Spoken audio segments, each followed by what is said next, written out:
আগে চেক করো, তারপরে বিশ্বাস করবা, ঠিক কিনা? তাহলে এখন থেকে একটা কিছু শুনলে বিশ্বাস করবেন? একজন এসে বলল, ভাইজান আপনার মেয়েরে দেখলাম আরেক ছেলের সাথে বাজারে ঘোরাফেরা করে, ওই রমনার বটমূলে দেখলাম আপনার মেয়ে আরেক ছেলেরে নিয়ে ফষ্টি নষ্টি করে, লোকের কথা বিশ্বাস করে বাসায় যে মেয়ের চুলের মধ্যে ধরে মাইর, আইজো মার কাইলো মাইর। এরকম হইতে পারে না? হয়তো ওই লোক আপনার মেয়ের মতো দেখতে আরেক মেয়েকে দেখছিল। এরকম হয় কিনা সমাজে?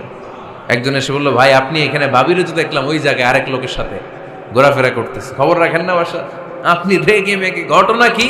আমার খেয়ে আমার পরে আরেকজনের সাথে, যে এই বাড়িতে যে মায়ের, কোনো কথা নেই। দেখবেন যে ছোট্ট মারামারি থেকে এই ঘটনা অনেক সময় বিচ্ছেদ বা ডিভোর্স পর্যন্ত গড়ায়, ঠিক কিনা? ওই যে শোনা কথায় কান দিচ্ছেন, ফাতাবাইয়ুন, আপনি চেক করেন নাই। হয়তো আপনার স্ত্রীর মতো দেখতে বা আপনার স্ত্রী যে জামা পরে, যে পোশাক পরে, এরকম পোশাক পরে আরেক নারীকে দেখছে, আপনার বউ না এটা। আপনার মেয়ের ব্যাপারে যে তথ্য দিয়েছে এটা সঠিক নয়, সে আপনার মেয়ের মতো আরেকটা মেয়েকে দেখেছে, এসে আপনার কাছে বলে দিছে, আপনি বিশ্বাস করছেন। ভেজাল আছে না নাই? এই ভেজালগুলোকে থামানোর জন্য কোরআনে এই বিধানগুলো নাজিল করেছে কে? তাহলে ফরিদপুরের ভাইয়েরা, সমাজটারে সুন্দর রাখার তথ্য একটা শুনলেই বিশ্বাস করবেন না। সিলে কান নিয়ে গেছে শুনলেই সিলের পিছনে দৌড়, নাকি? কি করবেন?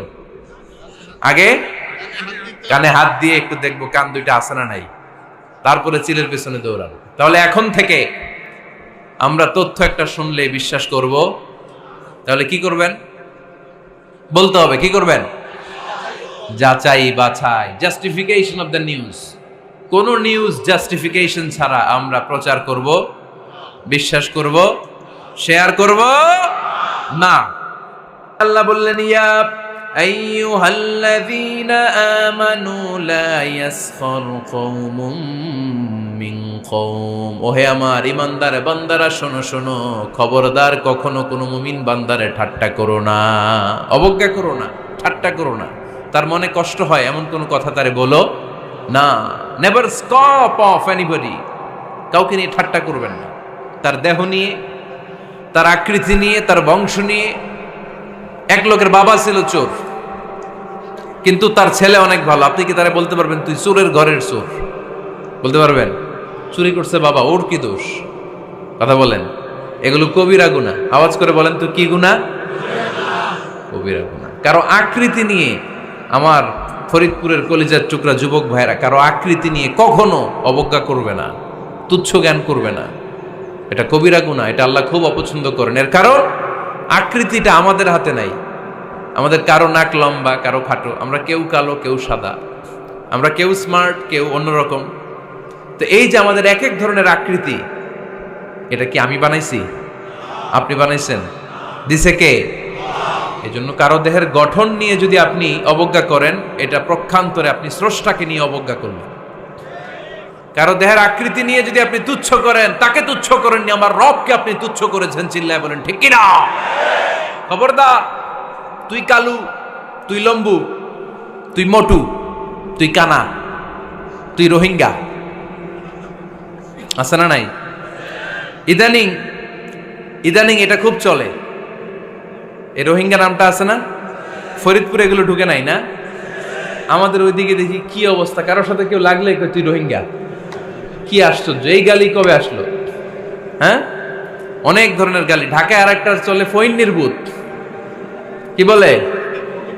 এই এগুলো আগে শুনি নাই আমরা, রিসেন্ট এগুলো বলা শুরু করছে। ফইন্নির ভূত, রোহিঙ্গা না। এগুলো বলে আপনি কাউকে অবজ্ঞা করতে পারবেন? পারবেন না।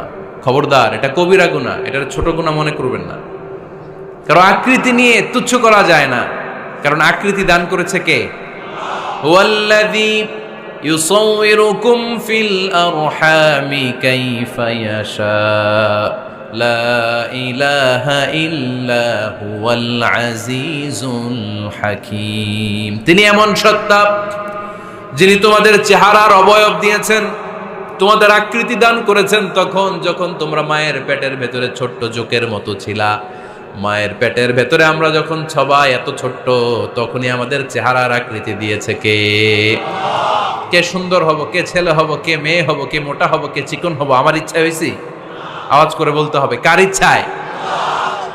প্রত্যেককে যদি আল্লাহ প্রত্যেকের নিজের চেহারা ডিজাইন করতে দিতেন, আল্লাহ যদি বলতেন তোমার চেহারাটা কেমন হবে তুমিই ডিজাইন করো, তাহলে আপনি আপনারা কেমন বানাতেন? হ্যাঁ বলেন, ফরিদপুরের ভাইরা বলেন, সুন্দর করে বানাতেন তাই না? সবচাইতে স্মার্ট, সবচেয়ে সুন্দর করে আমি আমার চেহারাটা বানাতাম যদি আমাকে ডিজাইন করার সুযোগ দেওয়া হতো। কিন্তু এই সুযোগ তো আল্লাহ দেন নাই। ডিজাইন স্বয়ং করে দিয়েছেন কে? কোন নারীকে যদি আল্লাহ বলতে এই নারীরা তোমাদের চেহারা কার কেমন লাগবে তোমরা বানাও, প্রত্যেক নারী কি করতো? বিশ্ব সুন্দরী করে নিজেকে বানাতো। খুদ ধরার মতো কোনো জায়গা সে নিজের জন্য রাখতো না, ঠিক কিনা? কিন্তু এটা আল্লাহ দেন নাই। এই আকৃতিটা আমাদেরকে সরাসরি দান করেছেন কে? খবরদার, আমাদের অনেকে বিকলাঙ্গ, আমাদের অনেকের হাত ছোট, পা বড়, দেখতে মোটা, কেউ চিকন কেউ কালো। খবরদার, কারো আকৃতি নিয়ে কখনো কোনো অবজ্ঞার সুরে, ঠাট্টার সুরে কোনো কথা আমরা বলবো না। রাজি আছেন? সবাই রাজি আছেন? আল্লাহ রাসূল সাল্লাল্লাহু আলাইহি ওয়াসাল্লামের এক সাহাবী ছিল, নাম ইবনে মাসউদ রাদিয়াল্লাহু তাআলা আনহু। ওনার পায়ের নলা ছিল খুব চিকন, অস্বাভাবিক চিকন, স্বাভাবিক না। তো উনিও এটা ঢেকে রাখতেন, দেখাতেন না কাউকে। একদিন উনি খেজুর পাড়ার জন্য খেজুর গাছে উঠলেন। খেজুর গাছে ওঠার পরে নিচ থেকে সাহাবারা পায়ের চিকন নলা দেখে ফেলছে। দেখে সবাই হাসি, সবাই হেসে কুটি কুটি। বিশ্বনবী বললেন, হেসো না, খবরদার, আমার ইবনে মাসুদের পায়ের চিকন নলা দেখে হেসো না। আমার ইবনে মাসুদের এই পায়ের চিকন নলা যদি মিজানের পাল্লায় উঠিয়ে দেয়া হয়, কিয়ামতের দিন উহুদ পাহাড়ের চেয়েও ভারী হয়ে যাবে। খবরদার, আমার ইবনে মাসুদকে আমার আল্লাহ অনেক পছন্দ করে, তার পা চিকন দেখে তাকে তুচ্ছ করো না। আল্লাহর হাবিব সাল্লাল্লাহু আলাইহি ইসলামের 11 জন স্ত্রীর মধ্য থেকে একজন স্ত্রী ছিলেন একজন স্থূল আকৃতির, অবিসিটি